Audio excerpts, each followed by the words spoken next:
this video, I want to discuss my 12-year-long battle with a sleeping pill addiction. Well, technically, I think it will always be a battle throughout the rest of my life, but it's been quite a while since I used one, and the period of actual using them regularly was a 12-year period. And I want to talk about this because sleeping pill usage is so common now. I mean, I was trying to look up some stats before this and seeing that, in 2013, 55 million or more people in America use sleeping pills. I think 10 million or more use them a year in the UK. I'm not sure of the numbers here in Australia, but I'm sure it's a really high percentage. And the percentage of sleeping pill usage keeps growing every couple of years. And being like a legal pharmaceutical drug, and being something that can sort of like easily be hidden, I don't think it gets as much attention as other addictions. However, there's a lot of people out there battling, and mine was a very, very long battle. And I'm sure that I probably could have taken an easier road because mine was filled with so much shame and guilt that I didn't tell anyone about it basically for the first 9 years. And so, I'm sure that if I had have booked myself into a clinic or gone to a doctor or whatever, maybe I could have gotten over it a lot faster. But I think a lot of people would be in the same boat as me. You sort of get into a bit of denial that it's a problem. You think you're on top of it, and before you know it, it's fully out of hand. But I sort of didn't really feel comfortable opening up about it. I wasn't ready to admit that I actually had a problem. I always thought that I was just one of those people who didn't get addicted to things. So I really want this video to give people out there who might be stuck, immersed in the addiction with sleeping pills, some hope that there is light at the end of the tunnel. And I want to sort of share some lessons and things that I learned from the experience and things that worked for me, and maybe they can help you in some way. But we also have to understand that everyone's journey with addictions is unique, and the lessons we need to learn from our addictions are unique to all of us. So whilst I may be able to provide some guidelines, it's what worked for me may not necessarily work for everyone else. But a bit of backstory how my addiction started. It started back when I started playing professional sport here in Australia, playing Australian rules football, or Aussie rules. For anyone who's overseas who hasn't seen that sport, it would seem like a very strange sport. And I was young when I got drafted into the Aussie rules professional leagues. I was 17 and a half. And so I definitely wasn't really equipped to handle the pressure, the intense pressure of being thrown into this professional environment, dealing with all these pressures, the intensity. I was just straight out of high school. And so also the physical demands on the body. So as a result of this, I had a few nights because of anxiety about performance and trying to sort of adapt to this new career. I had a few nights early on in my career where I couldn't sleep.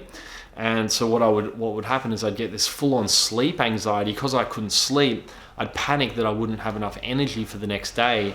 And then because I was panicking, I couldn't sleep even more. And I think we've all experienced that cycle that once you're up in your head and once you're thinking about it, there's just no chance of sleep after that. And I remember even having a couple of nights where I had 20-30 minutes sleep max and was like a zombie at training. And I was just like, I can't keep doing this.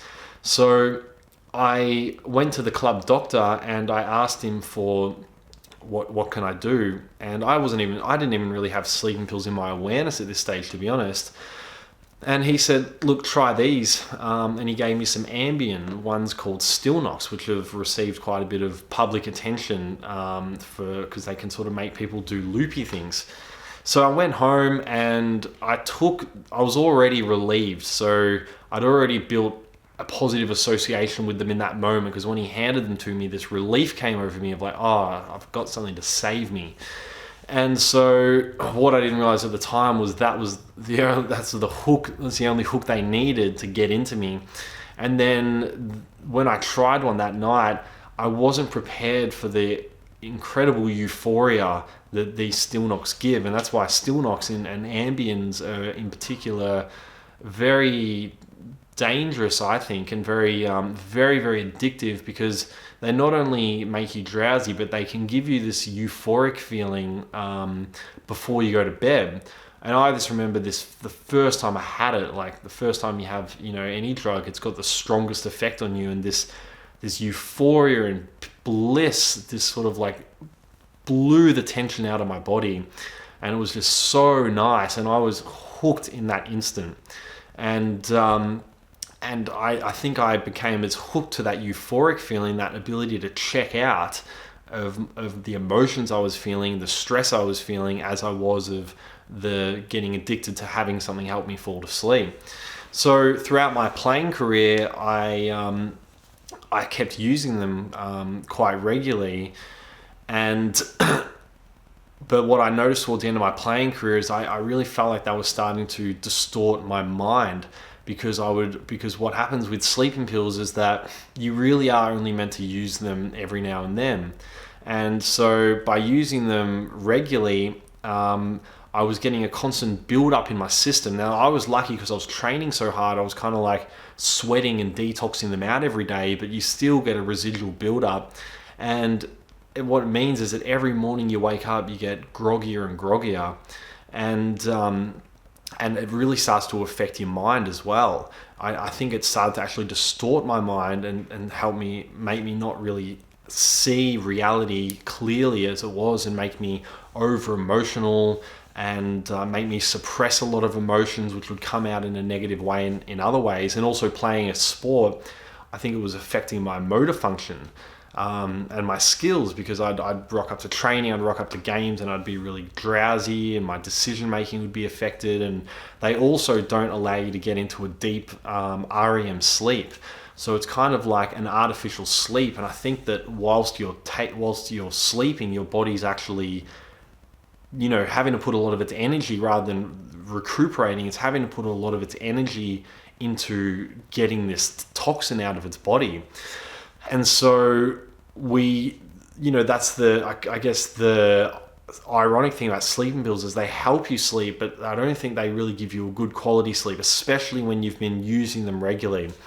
So I really, at about the 5 or 6 year mark, I'd only had like short breaks off sleeping pills in that time, and generally it was in the off season for football. So I started thinking, okay, I really need to get on top of this, but I was still way too ashamed to admit it to anyone. And this was the thing that really kept holding me back. I had too much pride, I had too much ego. I didn't want to let anyone know that I had any weaknesses or vulnerabilities, which is something I think like everyone suffers from, but especially men in our society, is this fear of opening up and admitting that we're struggling, admitting that we can't handle this on our own. And so I just kept trying to battle it on my own, and I eventually stopped playing professional sport, but I went straight into other things. And it got to the point where my current girlfriend, Steph, who you might have seen in a few other videos, when we met, she, ironically enough, was also battling a sleeping pill addiction. And it sort of got to the point after about the 9-10 year mark where I was like, Jesus Christ, like, I've got to stop deluding myself. I've got to actually own up to the fact that I'm struggling, that I'm addicted. Because up to this point, like, I didn't even admit to myself that I was addicted. And that's the thing with addictions, is the level of denial we can go to is quite incredible. And we're just not quite ready to give up that pleasure that we have associated to the addiction. But Steph played a massive role in sort of like bit by bit cracking me open.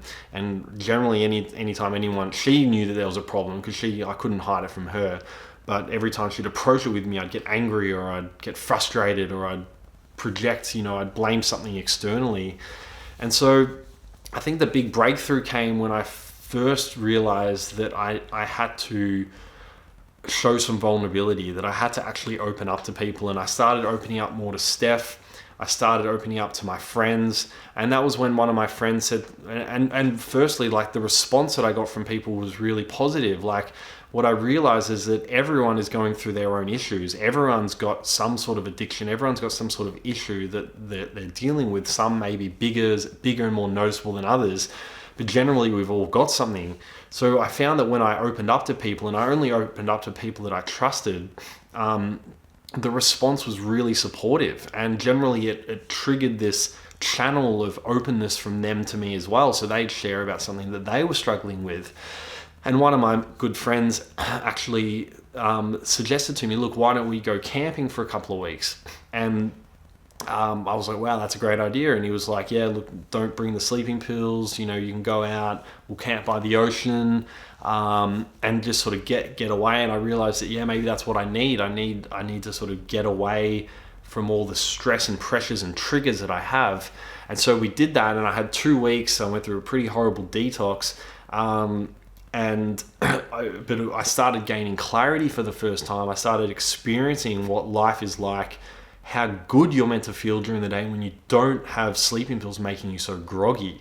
And this was important to actually get away and be supported by my mate, because what the problem with sleeping pills is that when you've used them for a long time, your brain actually adapts so much to relying on the sleeping pills that you can suffer what they call rebound insomnia. So that is when you, in the first few days, and it can even last up to a couple of weeks of getting off sleeping pills, you just can't sleep a minute. You have the most insane anxiety coming up in your body because your body is expecting its normal chemical dose, but it doesn't get it. And the anxiety that comes up in the body is honestly one of the most full-on experiences that I've ever felt. And so that was really good for me to get that taste of not having them. But then the problem is when I went straight back into my normal way of living, all my old triggers, all the old stresses were there, and I went straight back to using them again. And so by this point, I realized that like it needed to start becoming my number one focus. This is the other thing. When we're in denial about our addiction, we don't put enough energy and focus into actually healing it. And so I was still focused on football. I was still focused on my building business, relationship, everything like that. I was so focused externally that I wasn't really giving the time that I needed to heal. I'd never given myself a proper time where I was like, okay, this is my time to heal. I'm going to focus only on me, only on what needs to be done to heal this addiction. And I finally got to that point where I was like, that's it, I'm done. I'm done fucking living with this, because at this point, I'm going to be going on for the rest of my fucking life. Like, I'm going to be 50 still taking sleeping pills. What a joke. Like, what sort of life do I want to live? I'm literally like, my whole 20s, I'm 30, you know, at the time I made this decision, I was about 29. I'm 31 now, but I thought like my whole 20s have basically been obscured in grogginess, hidden under this grogginess of sleeping pills. Like, do I want to live this one human fucking life I've got in this body? Do I want to live my entire life in this state of grogginess, in this state of my mind being distorted because of such a chemical buildup? And I realized that I didn't. And that was that breaking point where I was like, I'm willing to do anything it takes to get off these. And so I seriously considered going to clinics, but something, I can't remember what it was something sort of drew me away from that, and I sort of wanted to seek more other, I felt a bit more aligned to seeking other channels of healing. So I delved head first. I went to, like, Steph and I, she came along on the journey with me, and we went to a 9-day off-grid retreat in Peru, and this did deep inner work, looking deep into childhood traumas, fears, getting ourselves out of the comfort zone of Western civilization, deep into the jungle. We did plant medicines, ayahuasca and wachuma, San Pedro cactus, going deep into our inner world, even into sort of past life stuff. And I went on another healing expedition over the Philippines to see this psychic healer, which was one of the trippiest experiences of my life. I saw Western psychologists. After trying so many alternative things, which were all fantastic, I saw kinesiologists, I saw body workers, Reiki healers, and then all of this was working great. And then I felt more called to go towards Western psychology, and I saw ended up doing nearly, I think about 35 sessions with a Western psychologist, a guy here in Australia who was really very much based around somatic practices, so helping connect with your body and allow the body to guide us where the traumas are in the body.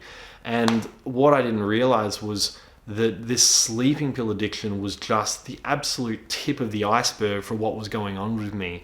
I had all these traumas, all these wounds, all these suppressed fears and emotions from so very early on in life that had been building up in my body that I had not dealt with. And this, I took about a year off and fully focused on this, and just could not believe what came up. And it turned out that this sleeping pill addiction was, basically just the straw that broke the camel's back. Like, I thought it was the big problem, but it was an issue waiting to happen, and it wasn't even caused by my professional sporting career.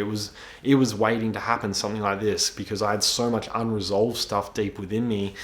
And what I noticed was that as I opened myself up to healing, the right modalities just always flowed into my life at the right time. I didn't even really go seeking for them. I just put the intention out to the universe, and it would always synchronistically pop up when I needed it. And it was always just at the right timing in that period of my life, what I needed. And each modality that I tried, I felt like it cracked me open a little bit more, let my spirit come to the top a little bit more, open, allow more vulnerability through, more emotions out, and then the next modality would be able to get in even deeper, and then even deeper.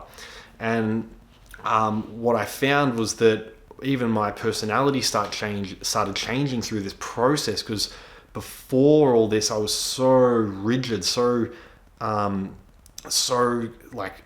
identified with my ego and my career and everything I wanted to achieve, that I was completely denying the deep inner work, the deep spiritual work that my soul was crying out for. And that's what I now believe addictions truly are, is our soul crying out for some attention.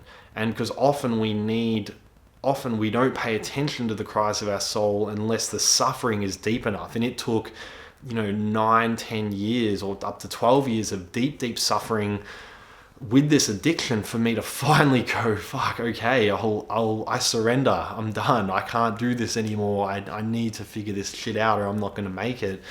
And often that suffering, whilst it's so horrible in the moment, can be the greatest catalyst for our spiritual awakening.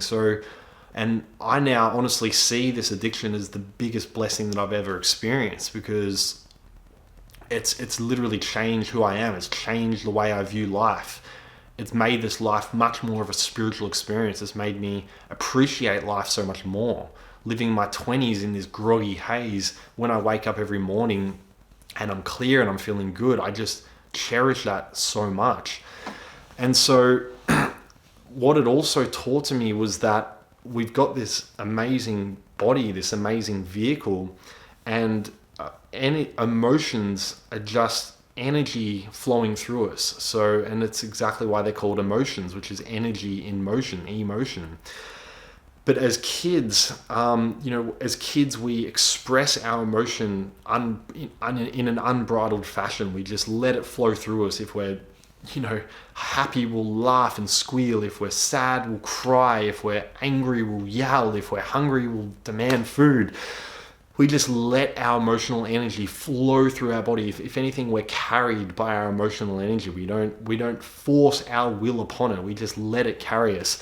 But then that starts changing, and I think it's our society that changes that. We go to school, we start getting all these expectations put on us on how we should act, and we start feeling all this pressure, and we may experience traumas throughout our life, such as bullying or emotional neglect within our family, or family fragmentation, or even people who suffer sexual abuse or violence and things like that.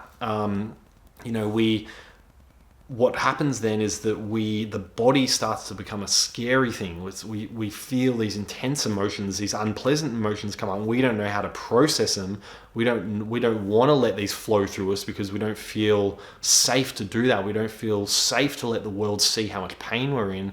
So instead we block them, we dissociate from them, and we suppress them down. And we do this so unconsciously in childhood, but then we carry these unconscious suppressing patterns with us into adulthood.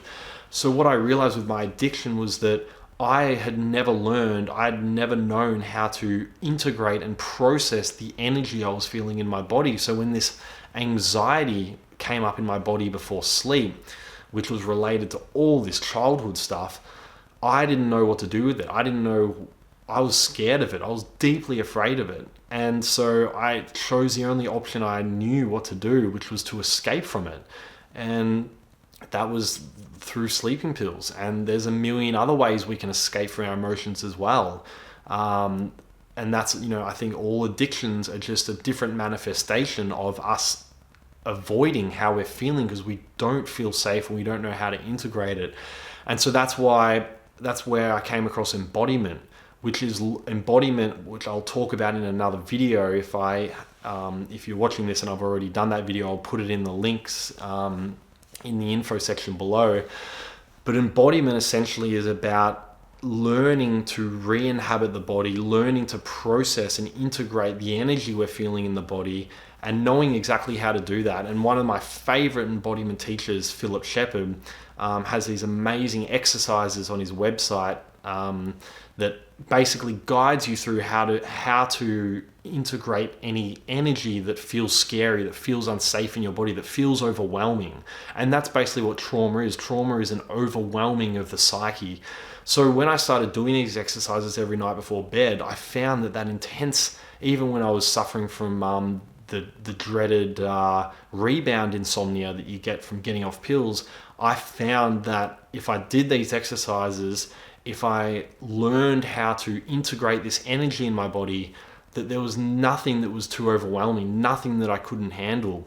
And this has also been able to carry on in my everyday life. Anytime intense emotional energy comes up, knowing how to actually integrate that, knowing how to process it is just such a crucial function of being human, and it's something where this never taught. Like, I think this should be like human 101 subject all throughout school. I think there should be university degrees on this, because we are emotional beings, yet we're not taught how to deal with and process emotions.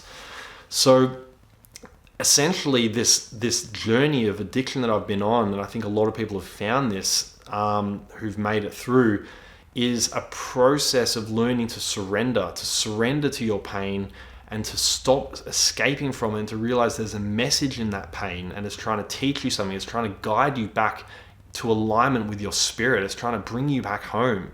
The more you resist it, the more you try to fight it, the more you try to control it, the harder and harder it gets.